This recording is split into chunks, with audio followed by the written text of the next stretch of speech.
तो आइए 23वां अध्याय श्री कृष्ण जन्माष्टमी की कथा का वर्णन करती हूँ। तो आइए आज श्री कृष्ण जी के का ध्यान करती हूँ। ओम नमो भगवते वासुदेवाय। ओम नमो भगवते वासुदेवाय। ओम नमो भगवते वासुदेवाय। ओम नमो भगवते वासुदेवाय। ओम नमो भगवते वासुदेवाय। ओम नमो भगवते वासुदेवाय। ओम नमो भगवते वासुदेवाय। ओम नमो भगवते वासुदेवाय।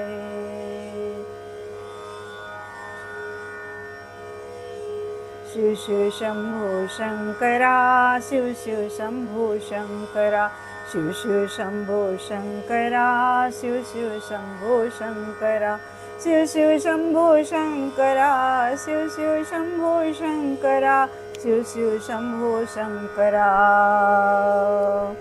आइए 23वां अध्याय श्रावण मास की कथा श्री कृष्ण जन्माष्टमी की कथा का प्रारंभ करती हूँ। आप सब लोग आइए ध्यान से सुनिए। भगवान शंकर सनत कुमार से बोले श्रावण मास की कृष्ण पक्ष की अष्टमी के दिन वृष रास के चंद्रमा में अर्धरात के समय इस योग के आने पर देवकी के गर्भ से भगवान श्री कृष्ण का जन्म हुआ था। परंतु सिंह राशि के सूर्य आने पर इस महोत्सव को मनाना चाहिए। अष्टमी तिथि से पहले सप्तमी के दिन दातून करके अल्प भोजन करना चाहिए। रात्रि को जितेंद्रिय होकर सो जाना चाहिए। प्रातः काल होने पर उपवास का नियम करें। केवल उपवास द्वारा श्री कृष्ण जन्माष्टमी का पवित्र दिन व्यतीत करना चाहिए। केवल उपवास करने से ही मनुष्य को 7 जन्म के किए पापों से छुटकारा मिल जाता है। अष्टमी के दिन तिलों के साथ नदी में स्नान करना चाहिए। शोभन स्थान में देवकी के सूतिका घर को बनाकर उसे नाना प्रकार के रंगों के कपड़ों से कलश तथा फलों से सजाना चाहिए। दीपमाला, पुष्प, चंदन, अगरबत्ती तथा धूप बत्ती जलाकर वहां गोकुल के कृष्ण चरित्र का वर्णन करना चाहिए। वाद्य शब्द, नित्य गान आदि से उस दिन को मनाएं। 16 उपचार द्वारा देवकी मंत्र से देवकी की पूजा करें।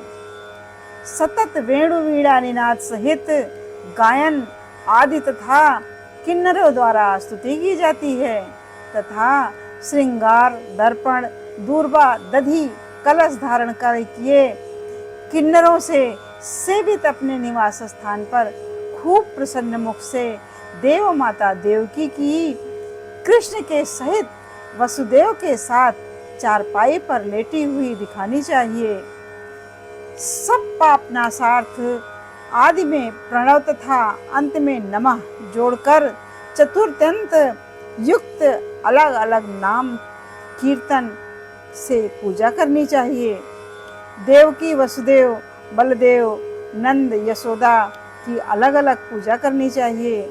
चंद्रमा के निकलने पर श्री हरि का स्मरण कर चंद्रमा को अर्घ्य देना चाहिए और कहना चाहिए, हे रोहिणी कांत, आप मेरे अर्घ्य को स्वीकार करें। श्री कृष्ण जन्माष्टमी का व्रत 1 करोड़ एकादशी के व्रतों के तुल्य होता है। इस प्रकार रात्रि को पूजा करके नवमी को प्रातः देवी भगवती विंध्यवासिनी का कृष्ण तुल्य महोत्सव करना चाहिए। ब्राह्मणों को भोजन कराकर दक्षिणा देकर कहना चाहिए, हे भगवान वासुदेव, मुझ पर प्रसन्न हो, मैं आपको नमस्कार करता हूँ।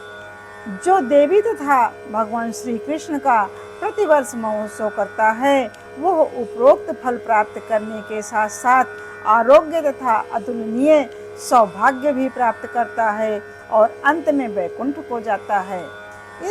इस कथा का उद्यापन इस प्रकार से करना चाहिए। सो उद्यापन विधि, उद्यापन किसी शुभ दिन सविधि करना चाहिए। प्रातः काल संध्या आदि करके ब्राह्मणों से स्वस्ति वाचन करवाकर ऋषियों की पूजा करनी चाहिए। स्वर्ण की भगवान कृष्ण की प्रतिमा बनवानी चाहिए। मंडप में ब्राह्मणादि देवताओं की स्थापना करनी चाहिए। उस पर तांबे या मिट्टी का कलश रखकर उसमें रजत या बांस का एक पात्र रखना चाहिए। कपड़े से ढककर साधक उस पर कृष्ण कन्हैया की वैदिक और या तांत्रिक मंत्रों द्वारा षोडशोपचार पूजा करनी चाहिए।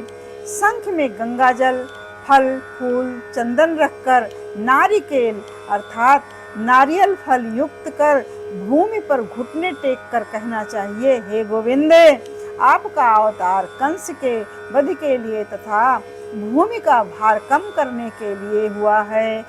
हे कौरवों के नाश तथा दैत्यों के विनाश के लिए हुआ है। आपका अवतार हुआ है, आप तारणहार हैं। आप मेरे इस अर्घ को स्वीकार करें। हे प्रभु वासुदेवात्मज, आपको मेरा बार बार नमस्कार है। आप इस भवसागर से मेरी रक्षा करें। इस प्रकार प्रार्थना करने के पश्चात रात्रि को जागरण करना चाहिए।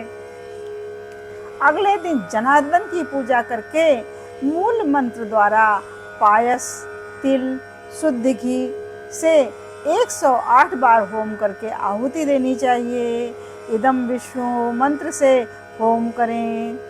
व्रत की समाप्ति पर एक कपिला गाय का दान करना चाहिए। 8 ब्राह्मणों को भोजन कराकर दक्षिणा तथा जल से भरे 8 घड़े दान करने चाहिए। इस प्रकार उद्यापन करने से मनुष्य उसी समय पाप रहित हो जाता है।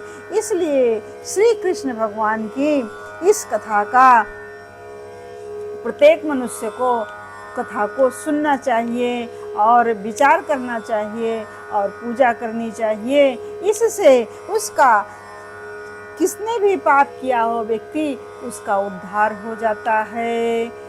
ओम गोविंद जय जय गोपाल जय जय गोविंद जय जय गोपाल जय जय राधा रमण हरि गोविंद जय जय राधा रमण हरि गोविंद जय जय गोविंद जय जय गोपाल जय जय गोविंद जय जय गोपाल जय जय राधा रमण हरि गोविंद जय जय राधा रमण हरि गोविंद जय जय। नमः पार्वती पते हर हर महादेव।